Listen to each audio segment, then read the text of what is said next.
You can go ahead and start, Robin. Sorry about that. Yeah. Okay. Well, good afternoon again. I want to welcome everyone to our webinar entitled How to Use Your Advocacy to Grow, Activate, and Support Your Network. Next slide. So my name is Robin Grant, and I'm the Director of Public Policy and Advocacy at the National Consumer Voice for Quality Long-Term Care, or Consumer Voice for short. Next slide. So in case some of you are not familiar with Consumer Voice, we're a nonprofit organization that advocates for quality care for consumers receiving long-term services and supports in any setting. So that includes at home and within the community, in assisted living facilities, and within nursing homes. I'm sure that by now, those of you who've been with us for all these webinars probably could explain who we are, maybe even better than we can at this point. But today's webinar is the final presentation in a 4-part advocacy skills training that we've been offering over the last few months. And the goal of this series of webinars has been to give you strong or stronger advocacy skills so you can be an effective and powerful voice. Next slide, please. The focus of our webinar today is on helping you to have a large, strong, and effective network that can advocate for the issues that you want to address. No matter how good you are, and I know you all are good, you can't do it alone. You know, you have to join with others. You know, remember that old expression, strength in numbers? Well, it's absolutely true. And the better your network is, the better and more powerful your advocacy will be. There will be 3 components to our webinar today. First, we'll look at growing your network, which includes assessing and setting goals, and then taking steps to get more people to join your network while you advance your advocacy campaign. Second, we'll cover ways to motivate your network to take action. And then finally, we'll discuss what I call the care and feeding of your network, how to support and maintain your network. Along the way, we're going to do a couple of activities and then end with time for questions. So joining me today as a presenter is Mary Beth Williams, who is our Public Policy Associate and my partner in our policy work. So before we start, I just want to make a couple of housekeeping points. So first of all, your lines are all muted now, and they will remain muted throughout the webinar so that everyone can hear the presentation without background noise. But we will be answering questions at the end. So as we go through, if a question does pop into your mind before we reach the Q&A section, feel free to ask it at any time by just typing it into the box that says questions/chat on the right-hand side of your screen. We will hold your question until the end, but feel free to ask your question at any time. And second, I just want to say that we will be emailing you a link to a recording of the webinar that will have the voice recording combined with the PowerPoint slides. So be looking for that over the next couple of days. And with that, I'm going to go ahead and start and begin with talking about growing your network. Next slide. So if you're working toward developing a robust, active network, the first thing you should do is to assess exactly who is in your network. Next slide. So you can see on this slide, we've got on the left side it says organization/program, and on the right side it says personal. That's because most of us have 2 networks. A network that's comprised of people that are related in some way to the organization or program that we work for, or maybe it's a coalition that we're part of. And in addition to that, we all have our own personal network that consists of our family, friends, maybe our neighbors, and so on. So if I were to assess who is in the consumer voice network, I would be identifying long-term care consumers, family members, long-term care ombudsman programs, citizen advocacy groups, individual consumer advocates, resident councils, and family councils. If I were to assess who is in my own personal network, I would put down members of my family, my friends, my neighbors, people in my Zumba class, former people, former colleagues that I've worked with. So those are just some examples. You also want to identify approximately how many people are currently in your network, and you need to do that because if you're going to grow your network, you kind of need to know where you're starting from. You need, a baseline number. So next, you need to think about who you want to add to your network. Let's have the next slide, please. Okay. So a good place to start is by starting to think about who you would like to add more of. What type of individuals would you like to get more of, if you will, into your network? It's kind of your natural consistency, or constituency, I should say, or maybe even what we call low-hanging fruit. So, for example, for consumer voice, our natural consistency, I keep saying that, sorry, constituency, are the groups and individuals that I just listed, so long-term care consumers, family members, ombudsman programs, individual consumer advocates, and so on. So those are kind of our core members. So I would want to try to recruit more of these groups and individuals. And if I were to look at my own personal network, my natural constituency is my family and friends, those folks I talked about just a moment ago. So I would try to go out and recruit more of those people. But you could also decide you might want to try to recruit new types of people for your network. So in that case, you would think about who else might be affected by the issue that you're working on and who also might care. So for consumer voice, we know that other folks, like other older adults, persons with disabilities, direct care workers like certified nursing assistants, nurses, elder lawyers, are all individuals that care about the issues that we work on and might be interested in joining our network.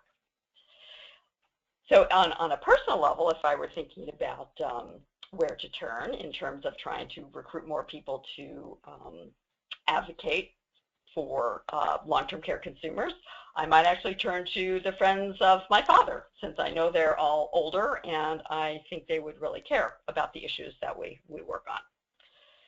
So the reason it's helpful to think about who you want to recruit is that you can then be more focused and specific in your outreach efforts. So you also want to set targets for growth. So that's the slide that you see now, set a target for growth. So we have already covered which type of constituent members you want to increase, so you think through that, and how many. So this is where you think about numbers. I talked about identifying kind of your baseline. How many individuals or groups are in your network right now? And then you want to think about where you'd like to be, maybe at the end of your advocacy campaign. And so the idea is to increase the strength of your organization as you do your advocacy. So you want to set a very specific target number, because by being specific, you can measure whether you've been successful or not. So In terms of how many, think about, a concrete number. So that way you'll know where you started and where you are when you, maybe reach the end of your campaign, and you can determine how you've done. One additional point to consider here is where you want to focus your growth. Now, this helps you use your resources wisely. Unfortunately, we're all limited in the resources we have, so we have to be smart about how we use them. So here you want to think about, well, really what you're trying to accomplish. What decision maker are you trying to influence? So if you've been part of our other advocacy webinars, you may remember the strategy chart, and you may remember that the decision maker is someone that we usually call the primary decision maker, and that is the person who has the power to say yes or no to what you're asking. So to use your resources effectively, you want to make sure that you're looking at recruiting the people who can best help you accomplish your goal. So let's just say you're working on a very short-term campaign, and there's a key U.S. senator that you need to influence. You want to focus your limited time to recruiting the people who could impact that member of Congress, the member of Congress who is your primary decision maker. You would then target individuals who live in that member's state. You do that, and you would not focus on people from all over the country, because that member of Congress is going to be influenced by his or her constituents. So those are folks in his or her state. So if the member of Congress were, for example, in Virginia, you wouldn't want to recruit members of your network from Chicago, because that would not be a very good use of your time or effort. But recruiting people who are actually in Virginia from your network would be a very effective way to use your time and your energy. Another aspect to where, in terms of your focus and your network, is to consider where exactly you can find the groups and the individuals that you want to recruit. So for instance, for Consumer Voice, let's say we want to recruit family caregivers. We want to get more of those into our network. We would look in family councils, for example, in nursing homes to recruit more family caregivers, or we might go to family caregiver support groups. So you want to think about where they are and go to those areas, and be very, again, strategic about where you're going and what you're doing. And I just want to make a note, our focus in this section is on growing your network and your constituency, but we want to mention that you also always want to work to grow the number of allies that you have, and because the more allies, and this might be other groups that have interests around a particular issue that you have in common. So the more allies you have, the more support you'll have for your issue. But once you've done all that, so you've figured out who you want to target, you figured out how many, you figured out where you're going to go to recruit them, the next thing you need to do is to figure out how you're going to do that. How are you going to recruit individuals to grow your network? And this is usually where we talk about a twofer, advancing your issue and strengthening your organization to recruit more members. And Mary Beth is going to talk with you about that. So I'm going to turn it over to you, Mary Robin. Beth. Thank you. Next slide, please.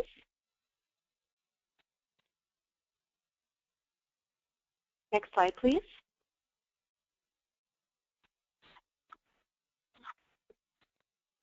Hello? Mary Beth, we can hear you. Okay. Sorry, I was having the... Mary Beth, are you there? Yeah. Okay. Hello, can you hear me? Yes. Okay. Apologies. It said there was issues connecting with the audio on my end.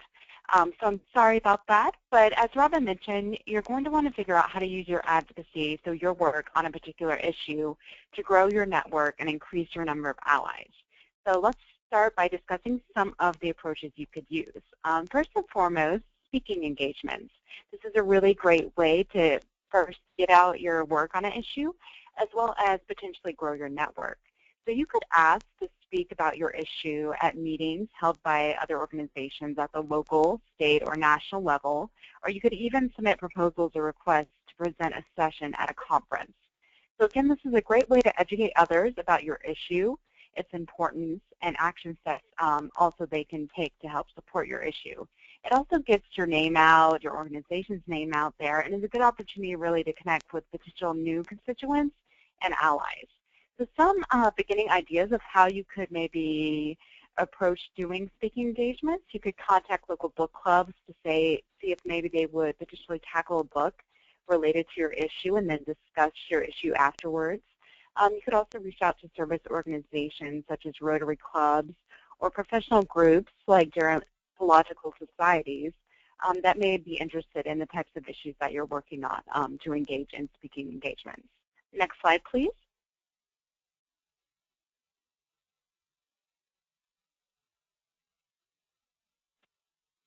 Okay, next slide, please.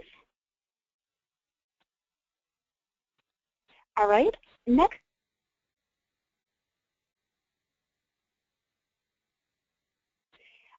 Okay, another way you can increase your network is by forwarding informational notices about webinars, speaking engagements, and even action alerts to partner organizations and groups, and asking them to pass information along to their networks and encourage engagement. So you really want to use any connections that you may have to partner organizations and really engage in outreach to them to try to get information about your issue out there, as well as engage new constituents. So try to make it as easy as possible for the organization or group that you're conducting outreach to pass along your information. So to do this, send these requests with pre-written email tags, Facebook posts, tweets, blog articles, e-newsletters, and website posts that they can really use to help spread your message. Next slide, please. Another great way to get your information out there is by using postcards. So you can create a postcard with information about whatever issue that you're working on that can also include a message to legislators or just a statement of support. So postcards are easy to pass out, and you can ask individuals to fill out their contact information on the back of it and return the postcards to you or your organization. So you can then deliver the postcards to legislators as well as capturing people's contact information and adding them to your network. So again, this is a great way to get actually advocacy out about your issue. You want to, of course, make sure that you follow through and deliver the postcards to the legislators, while at the same time collecting information about additional constituents and allies that you can then reach out to. Next slide, please. Okay, petitions. Another great way to grow and encourage your network to take action is to create a hard copy petition. So a petition can call for decision makers to take a specific action. For example, supporting or opposing a particular bill in your state legislature or in Congress, or issuing strong regulations in a state agency. So a hard copy petition allows individuals who don't have computers or access to the internet a way to take action to support your issue. They're also really great to circulate at a meeting or an event, so can really engage a lot of individuals at one time. And they're a particularly good way to gather names of new people to add to your network. So some examples that we've done petitions around issues like bed rails, wanting to do petitions around issues of nursing home staffing. It's a great way to not only collect support for a specific issue, show that you have strong advocacy behind a certain issue, but also, again, to collect names and information of individuals that may want to be added to your network. Next slide, please. We also would encourage you to engage in action alerts. So this may sound familiar to those of you who've listened to the past webinars, or just may be familiar and receive our action alerts or action alerts of other organizations. So an action alert is a message that an organization sends to mobilize people, often members of the group and supporters of a specific point of view. It calls on them to take action to influence public policy. So you should encourage everyone receiving an alert from you to forward it on to another group or really just other individuals, their own family, friends, and colleagues as a way to gain new advocates.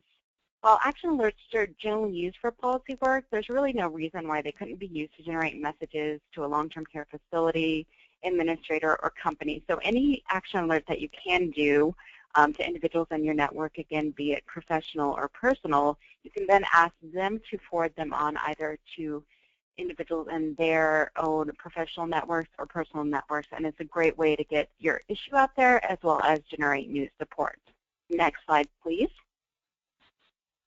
Lastly, we would encourage you to use social media to really, again, get your message out there and garner new support. So utilizing social media is a great way to grow your network. So you can create a Facebook or Twitter account for your organization or group, or even a personal account. You can then send out tweets about your issue or post messages to your Facebook page. So if someone retweets one of your tweets or shares one of your Facebook posts, your content is then going to be automatically seen by a whole new audience of individuals who may be inspired to like your page, follow you on Twitter, and join your advocacy network. This is why it's good to try to post new content if you're able to on a social media page at least once a day or as often as you're able to do so, to see new ways of engaging people and sharing your content with new individuals that may not already be in your network. So you could also use social media as a recruitment blitz in a month or day honoring your issue, like Staffing Awareness Month, Older Americans Month. In addition, you could use a challenge within your group to get a certain number of likes or followers in a day. These are all great ways to not only get advocacy out there, but also engage new members. Next slide, please. So now we want to hear from you. So again, using that chat feature that Robin mentioned in the right-hand side of the page, we want to know what approaches, either as individuals or as an organization, have you used for outreach or even to recruit new advocates. So if anyone wants to share any approaches that they've used that's been particularly helpful, we would love to hear from you. So again, enter that into the chat feature on your right-hand side, and we can share. So we're going to give this a few moments. We do have one question from Howard Perry who asked, any advice on how to build a group starting with family members of residents and facilities? So he wants to organize the families of residents within a facility where my loved ones may reside. Thank you for your assistance. So do we have any kind of initial thoughts on how to engage family members of residents in a facility? Robin, do you have any particular advice? Well, so I'm assuming there isn't a council already. So if you're a family member, I think one good place to start is just to kind of look around and see if you see other family members there. So maybe in the lobby, you maybe go with your loved one perhaps and sit somewhere where there you might have some encounters with other family members and strike up a conversation. That's how I've heard a lot of family members have connected. One individual who's been interested in doing this has spoken to another person, gotten them interested, and then they've spoken to a few others. So I think you just have to start somewhere. So just striking up a conversation and then talking about how are things going here for your loved one, maybe have you had any concerns or problems, and then you could sort of segue into one thing we could do that would help address problems could be to form a council. I would also, another way is to, you could just develop a little flyer that talks about interest in starting a council, and you could hand that out to other family members, and if you're willing to kind of be the point person, you could ask them to get in touch with you. I also want to mention that the long-term care ombudsman, as part of their mandate, they are to assist in the development and maintenance and support of family councils. So certainly turning to the long-term care ombudsman for help would be a great thing to do. And we also have a lot of materials through Consumer Voice about how to start a family council and get one off the ground. So that may be more information than you wanted, but I hope that will get you started. Okay, great. Thanks, Robin. And so we have another individual kind of share what she's done. Anne said she's passed out information at family council meetings to get outreach and to recruit new advocates for her organization. So that's great, and thank you so much, Anne. Does anyone else have any approaches that they've used for advocacy or to recruit new individuals in their network that they would want to share with us? So again, all the things that we mentioned are great ways to recruit new advocates, but if you had anything in particular that has worked for your organization, please feel free to share with us. We're going to give it one more minute, and then we'll move on and if no one has any additional approaches that they would like to share.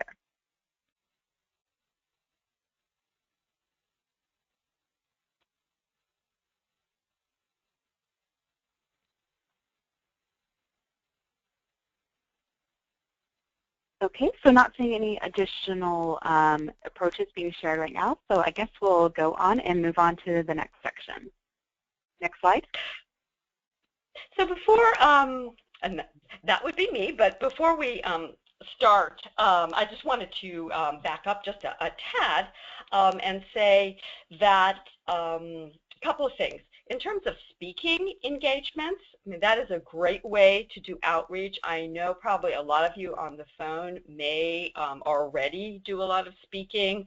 You may speak to community groups, family councils, you know, a host of different organizations.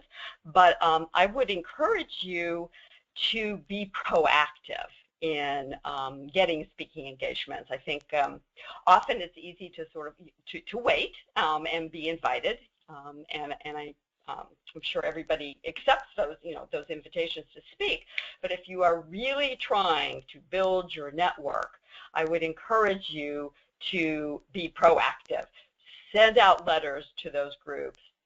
Tell them that you'd like to let them know more about your organization or provide more information to them on a particular topic. So send those letters out and then follow up with their calls. You'll be amazed at how many groups are actually looking for speakers, particularly free speakers, to come in and speak. And you know, I personally have found that to be a really good way to get in the door with a number of different groups that wouldn't otherwise perhaps have reached out to me. And I would also say that never lose an opportunity. So if you know, you're going to speak to a group and you may be speaking on one topic, but you're working on an issue, perhaps that's a different topic, and you have those postcards, you know, show up, give your speech, and then say, and I also have these postcards you know, about maybe increasing staffing, and if you sign these, this is a way to, you know, let your legislators know that you care about this issue. So just, so don't lose any opportunities. Those petitions and those postcards are really easy to take with you to different settings where you can hand them out or ask people to sign. So just want to be creative about making opportunities and using them. Okay, so with that, I will move on to the next part of our presentation, which is activating your network. In this section, we want to look at how to increase the activity of your network, how to increase what people are actually doing to advocate. Next slide, please. So certainly all of the points that we just discussed, and Mary Beth did a really nice job of sort of giving you a range of ways that you can you know, get the word out and do outreach, you know, postcards, petitions. These are all tactics, and they get individuals in your network to take action. But the idea of tactics is great, but if people actually don't use them or do something, then you can have all the best ideas in the world, but you know, they're fairly meaningless unless people actually take action. And I have to say that getting people to engage and do that action is not always easy. So for example, at Consumer Voice, we send action alerts out to several thousand people, but only a relatively small percentage actually do the action. And even when it's extremely easy, just like click, there's still not as many people as we would like taking that action. And that could be for a variety of reasons. But if you want to get more people to take action, you need to think about how you're going to do it and what level of activity you're shooting for. So we want to share with you a few tips that can help increase the likelihood that your network will become engaged and take action. Next slide. So the first thing is make it as easy as possible for people to act. A good way to do that is to, for example, create an advocacy toolkit, something that your members can draw from when taking action. So the toolkit can involve fact sheets for consumers, sample letters to the editor, maybe issue briefs for decision makers, and sample talking points for when individuals in your network meet with a decision maker. So the idea is that it's kind of grab and go. Nobody has to reinvent the wheel. No one has to sit down and create these things. So for instance, next slide, please. At Consumer Voice, we've been advocating to increase staffing in nursing homes. So we've created a toolkit around our staffing campaign. And we have a whole range of materials in there and ways that people can get involved. So for example, we have postcards, and we have a petition. We have PowerPoint presentations that people can take out into the community. They don't have to create them. They don't have to do anything. We even tell them what they can say.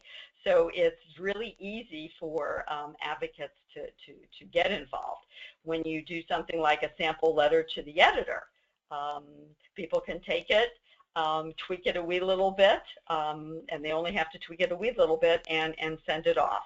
It's a lot easier than sitting there and starting from scratch, which is a major barrier and hurdle for a lot of people to do. So we want to try to just make it as easy as possible for folks. Next slide. So another way to make it easy is to provide templates. So these could just, another word for this is samples. So these are sample letters maybe, or sample emails, sample comments. And these are things that people can take, adjust it, revise it a tad bit, maybe to personalize it, which is really important. Add a sentence or two that brings your experience and perspective, into the picture, and then, advocates can then just take that and, send it off. So again, people are much more likely to take something and tweak it than they are to write something from scratch. So make it as easy as possible. So that's one way to try to get people to take more action. Next slide. Oh, there you go. Create sample messages, letters, and comments. Again, make it easy and simple. Next slide, please. Okay. So the next category, I guess, is maybe shameless bribery. Give folks an incentive. So you could do something like setting a goal to complete. So for example, you might say, we are trying to get 500 signatures on this petition, or we want 50 emails to be sent to the chair of the House Ways and Means Committee by September 31st. So when you launch that, then hopefully people get excited. They want to hit that goal. They will, take the action themselves, so they can be one of those 500. Hopefully they'll forward it to other individuals so that other folks will sign on or be included as well, so you can reach your target goal. So having a goal can really create a sense of excitement and motivate people. We've done that at Consumer Voice, and usually we find that we're able to reach our goal much faster than we thought that we otherwise could have done it. So people do respond. So that's a tried and true way that you can experiment with. But another way is to really give people an incentive. So hold a contest with a prize. For example, you can say everyone who signs a petition will have their name entered into a drawing for a Starbucks gift card. Or, for example, what we did with some of our staffing postcards was to say, we had a set period of time, and the individual who collected the most signed staffing postcards and returned them to us, would get a gift card of $100.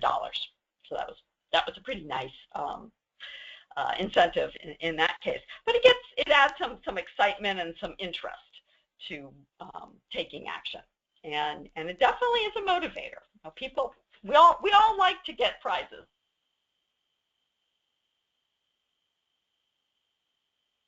Those are just a couple of ways that you can try to help mobilize people in your network. Next slide. But one thing you absolutely have to do, and this goes hand in hand with getting people to take action, is that you absolutely have to follow up with your network and let them know what became of that action and thank them for the action they've taken. So this is how you're going to retain your newly recruited advocates, so you don't have to spend your time going back out to replace ones that you've lost because they're not interested or you're not motivated. So think about doing things like sending individual thank you notes to those who took action. Post a general thank you on your website. Put it in your newsletter. Put it out on social media. So you could tweet the thanks. You could put it on Facebook. Think of as many different ways as you can to thank people, because people really need to feel like what they're doing is appreciated. But they also need to know what happened as a result of their action. So you want to let folks know the outcome, and that could be something like, thanks to your efforts, 40 emails were sent to the chair of the House Ways and Means Committee asking him to sponsor a bill. If you never give feedback about the results, people are just going to feel like it doesn't matter if they act or not, and believe me, they won't act if they don't feel like it's getting some kind of a result. So saying thank you and following up is just as important as trying to find ways to get people to take action. So the next topic we want to cover is how to maintain and support your network. And Mary Beth is going to talk a bit about that. So okay. Next slide. Thank you, Robin. You're okay, welcome. So we've talked about growing your network. We've talked about activating your network. So now let's turn our attention to how to maintain and support your network.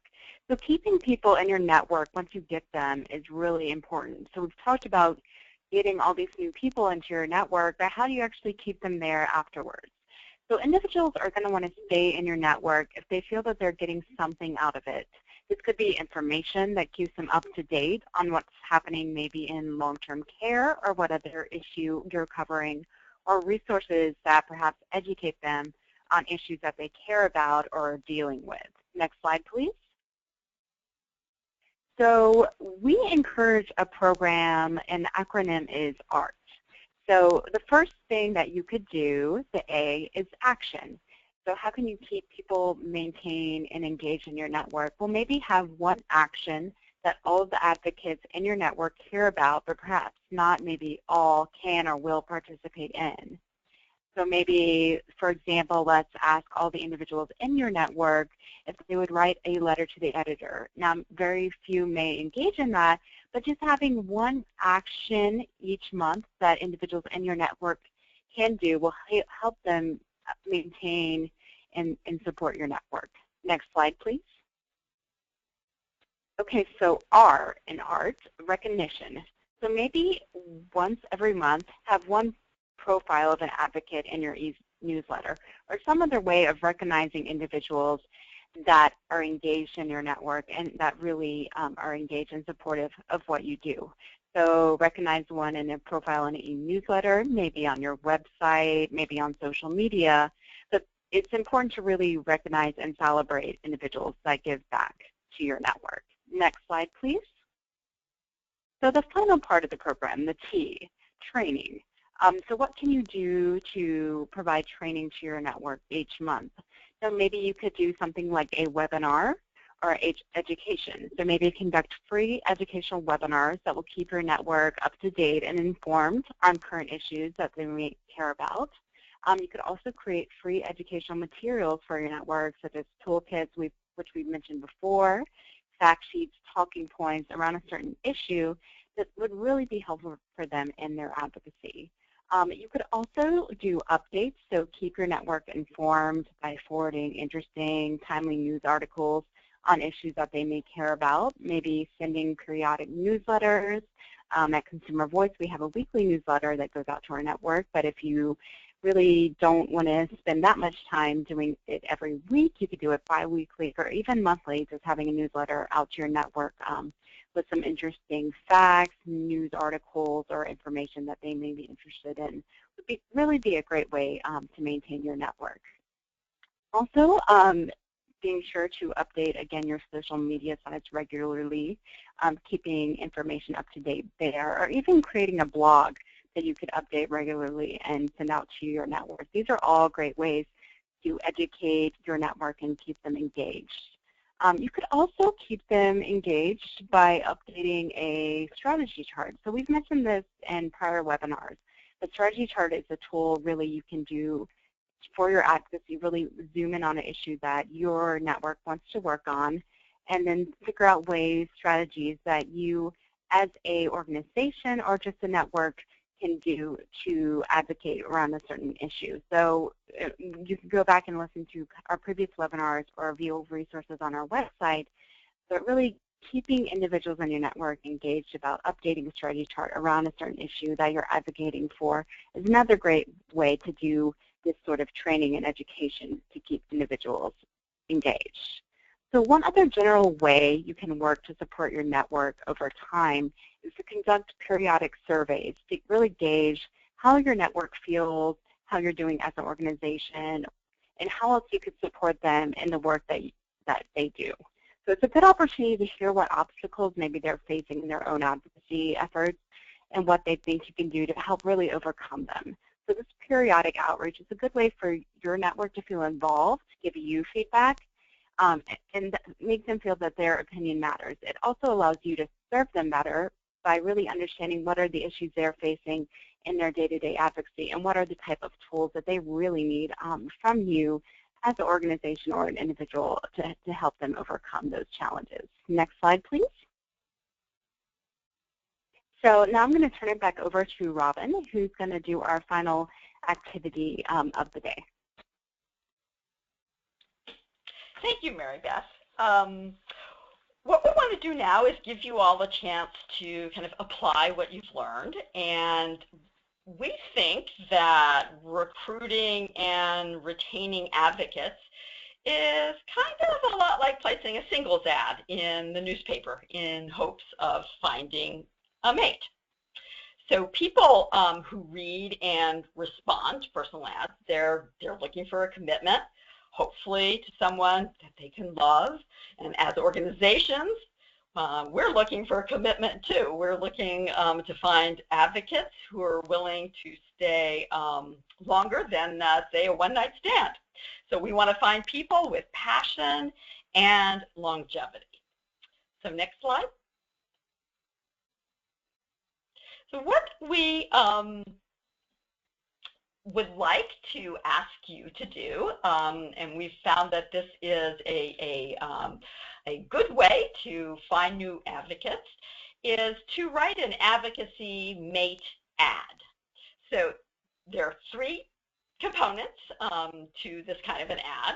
There is just a really brief description of the issue. You want to talk about an action that the advocate would take, and what kind of recognition that you would be willing to provide from your organization for that action. So next slide. Okay, so here's an example of an ad for an advocacy mate. So ISO, in search of granddaughter who visits grandma regularly in a nursing home and has witnessed effect of low staffing levels on her grandma. So example, she's seen poor care outcomes. Must be willing to tell her story to her state representative, so that's the action, and photo highlighting story to be included in next newsletter. So that's what kind of recognition you'd be willing to provide. So again, the three elements, you've got the brief description of the issue, low staffing levels, the action, telling her story to her state rep, and the recognition photo with a story in a newsletter. So next slide. Okay. So I think this is sort of a simple but really catchy way to do some outreach and get people's attention. So now it's going to be your turn. We want to ask you to turn on some of your creative juices and write an ad describing your ideal advocacy mate. So this slide here reminds you of what those three elements are that you want to put in. The issue, the action you want the person to take, and how you would recognize them. So I've included on this slide the example that we just covered, so you'll have that in front of you. But we'd like you to take just a few minutes, pick up your pen and pencil, and try to put together a really short little ad that might get you the kinds of advocates that you're looking for, the kind of volunteers that you're looking for. So just take a few moments, and when you have created your ad, if you could use the GChat feature to type that in and send that to us, we can share that with others on the call.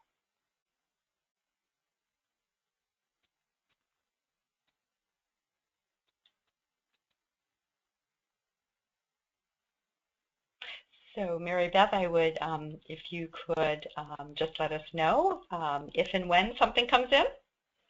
Okay. So we haven't received anything yet, but again, if you want to enter that into the chat feature at the right-hand side of your page, just a really short ad that you could use either as an individual or a group. We would really love to share some. So please take a moment and enter some in, and I'll share them as they're submitted. And just have fun with this. This is something that can be simple but sort of creative.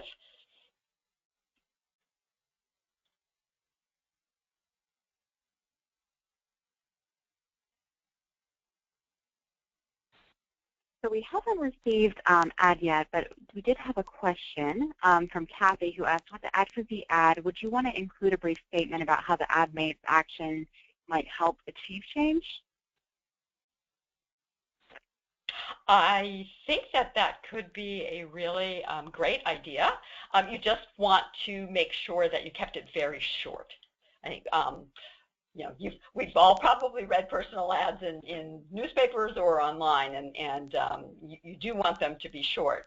So yeah, how it would affect change might really draw somebody in.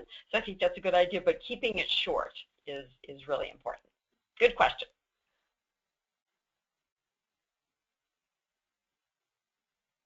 Okay, and we have one shared, which is just a very short one, but it's ISO, so in search of caring and compassion. So just very short and to the point, but effective as well. So we're going to give it one more minute. And again, thank you for all that have weighed in so far. But if we could have maybe one or two more ads, and we'd be happy to share it once you enter it in. So again, it's the chat feature that you see on the right-hand side. Just one or two sentences, and we'd be happy to share. So we have one from Howard, who wrote, seeking families of nursing care residents that have witnessed deficiencies and are dissatisfied with facility response. You must be willing to tell your story to lawmakers as part of advocacy team. Your effort will help so many. Nice. Nice. Yeah, that's really nice. Thank you, really Howard. Nice. So you shared, again, specifically who you were speaking, what they would be willing to engage in what they would need to do, and again, kind of that information on how they might help achieve change, but their effort will be helping so many. So thank you, Howard, for submitting that. Yeah, that was really nice. I think the fact that you did put in that your effort would help many, I think I think that's effective because people do want to feel like they're making a difference. So that really would appeal on that level. So that was a very nice touch. Thank you. So I'm not seeing any additional ads at this time. So if we wanted to move on, and again, if you had one, you can enter it in, and we could share later as well. So the next part is just to open it up to additional questions that you might have. So next slide, please. Okay, so as a reminder, you can ask questions by going to the box that says questions /chat on the right-hand side of your screen and typing in your questions. So we appreciate that a number of you have already asked them questions, and they've been great questions, so we encourage you to ask some more, or if you want to share some experiences that you've had in trying to support your network, or recruit more individuals, or get them to take action. We would love to hear your own experiences as well. So questions or sharing of experiences. So we have one question, again from Howard, who missed the first 3 of the series and asked, is there a way to catch up on the first 3 webinars? So there is a way to catch up. It's all on our website, theconsumervoice.org. We have recordings available from all previous 3 webinars, and we also have PDFs and PowerPoints of the presentations and handouts. So they're all available there. We'll make it easy to access from our homepage, but we can send out the links as well following the webinar today if that would be helpful. But they are all available on our website to listen to if you were not able to hear any of those. So I'm going to share something from Annette, who wrote actually an ad. So I'm just going to share it because I think it's effective. And she writes, physically and/or mentally impaired nursing home residents are often neglected or abused by the staff. Looking for someone willing to visit randomly and chat with residents about their satisfaction with their care. You need to be willing to report consistent findings to advocacy agencies and follow up with agency to ensure action. Good. Great. Thank you for sharing that. Yeah, it's detailed, so it lets people know what they would be doing and what would be expected of them, which is important too, because sometimes these activities are not necessarily for everybody. So it's important to kind of write them in a way that makes sure that you're attracting the kind of people that really want to do what you're asking them to do. And I'm sorry, Mary Beth, what were you saying? Oh, no, that's okay. I agree with all your points. Very effective ad. We also had a few more that individuals shared, so thank you for that. So one is from Denise, who writes, we are currently seeking volunteers in your county. Action, will you take time to come to an information meeting? It can be rewarding in many ways. So again, another great ad. tells them specifically what they'll need to do, which will come to a informational meeting. And again, that incentive, that it would be rewarding for them to do so. And we have one other additional ad as well. And this comes from Janine, who writes, in search of individuals with family members in long-term care facilities, feeling as if no one is listening to concerns, must be willing to share experiences with others and support the development of a family council. Nice. Now these are, you've all given very good examples, and I hope you found that it's not too much of an effort to put something like this together, but you know, you can, I think, write it fairly quickly, and then you post it. You know, post it on a website, on Facebook, put it in your newsletter. Get it out to folks so that you can attract the kind of volunteer advocates that you're looking for. Thank you to everyone who shared. Go ahead. Yes, thank you. Oh, yes, and I was just going to share, Annette also wrote in sharing some ways that she's been able to conduct outreach and recruit new members. So in an effort to get more participation at resident council meetings, she said she's organizing outside speakers to come to the meetings, and she's bringing in snacks, which is always a great incentive for people, donuts, so very smart, Annette. And she also trains at the Ombudsman volunteer trainings. She presents the medical part as she's a nurse, an experienced Ombudsman volunteer. So that's another way, I guess, for her to present and speak to individuals.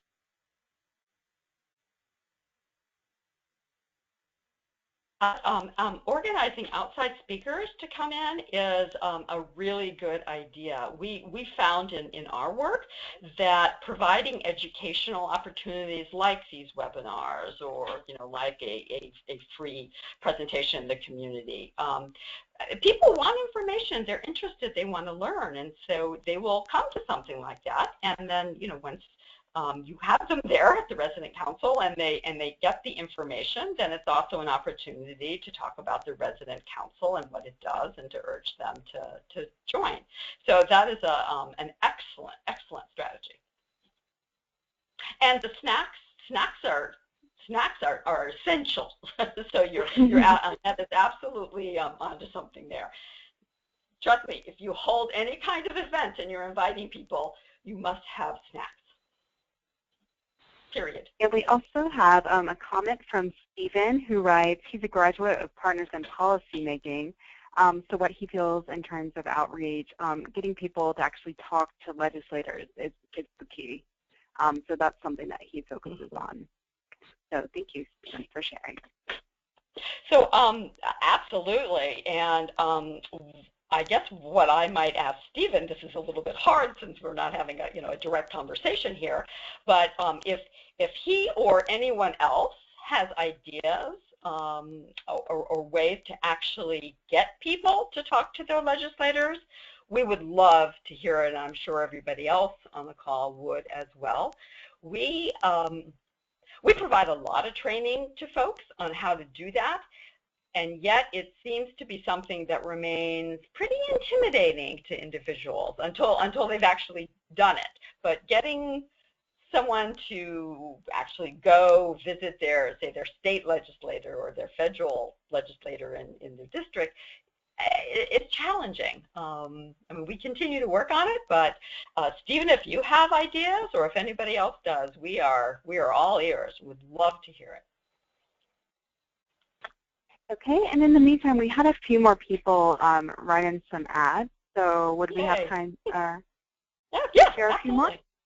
Okay, great. So the first one comes from Lisa, who writes, citizen from the Sacramento area, specifically a constituent for Senator Pan, needed who has experienced the benefit of advocacy services provided by their local long-term care ombudsman program, and is willing to visit the senator and share with staff their experience and support of the long-term care ombudsman program. That's a great ad. That's very specific. It tells people exactly what they'll be doing. It's targeted. And Lisa, I hope you find someone. Nice job. That's great. and to specifically zone in on the senator and that they Yeah. have to be a constituent of that individual is great as well. Yeah, The next one comes from Linda, who writes, resident council members have already taken the first step towards advocacy. Their willingness to share their experiences could result in positive changes outside their facility. They may be asked to participate in a video promoting advocacy. Wow. A video promoting advocacy by residents would be really powerful, and I love that idea. So if Linda has any thoughts about how to do that, we would love to maybe chat online, offline, I'm sorry, or off this call, let's put it that way, about those thoughts, because that would really, could really inspire other residents. Nice idea. And we have one last ad from Roxana, who wrote, looking for a person who is willing to come in and help cut out the everyday hustle and bustle of nursing home life, hopefully reducing the number of complaints from residents. Good, good. Lets people know what you're looking for, and hustle and bustle kind of gets your attention. So thank you. Okay, so again, if anyone has any additional thoughts about some of the questions that we posed, any ideas, any questions, feel free to enter in them now. So I think we have a little bit more time Yep, if we have any questions. Okay, great.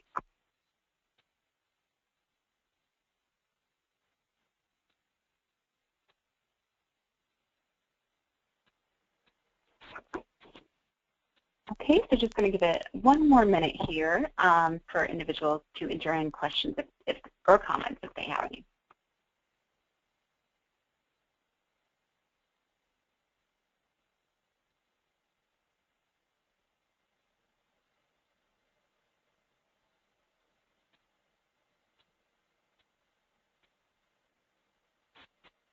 Okay, so not seeing any additional questions, comments, or ads at this time, so I'll turn it over to you, Robin, to close, but also feel free, if anyone has any questions, we'll give our contact information, but please feel free to follow up with us after today's call.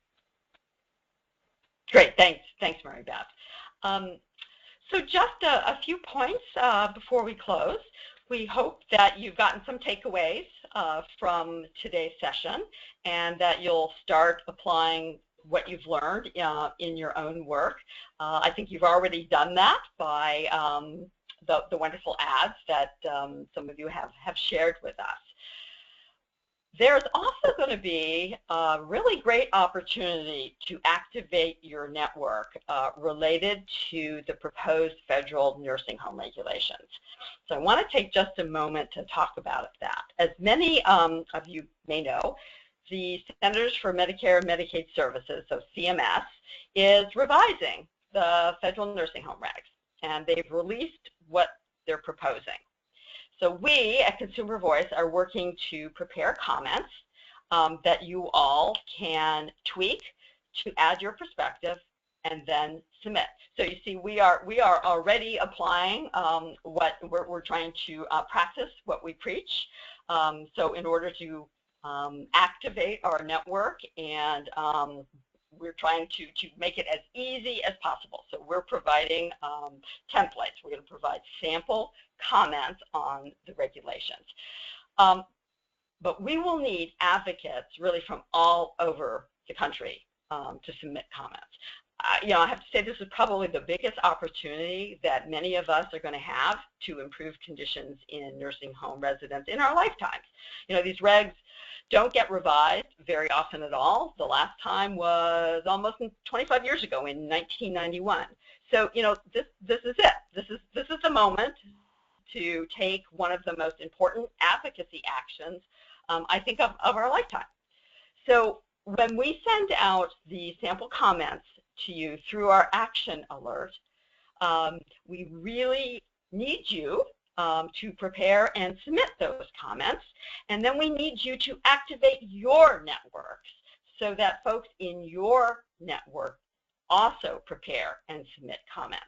And you can do that pretty easily by just forwarding our alert to people in your network and urging them to prepare and submit comments. So it's submit, forward, and urge others to submit comments as well. And I just have to say that your voice, our voices, have never been more important or more needed.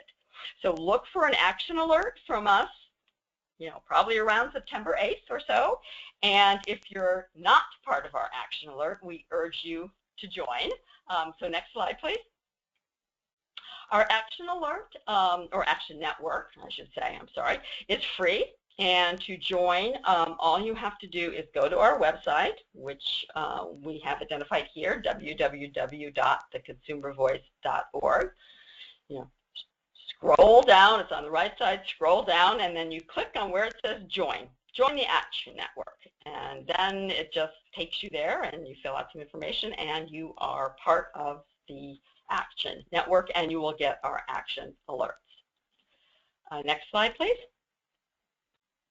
So in addition, as Mary Beth said, if you have any additional questions after this webinar, we're always available to provide additional information, answer questions that you might have, and to talk with you about your advocacy efforts if you need more help or information. So on this slide, we've listed your go-to people. And I also want to point out that Amanda Celentano is part of our team and can answer questions also. So there are three of us who would be happy to help you in any way that we can. So next slide. And finally, this is perhaps one of our most important slides. We want to thank all of you for taking time out of what we know are very busy lives to join us today. I want to thank all of you who've participated in our other advocacy skills training webinars as well. But I really want to thank you all for more than that. I want to repeat what I've said on all three webinars. And even if you've heard this before, or even if you've heard this 3 times before, you deserve to hear it again. So we at Consumer Voice really want to thank you all for the work that you do day in and day out to help long-term care consumers or others on whose behalf you may work. Advocacy can be very difficult work, and I don't think, in fact, I know that you all don't get thanked nearly enough.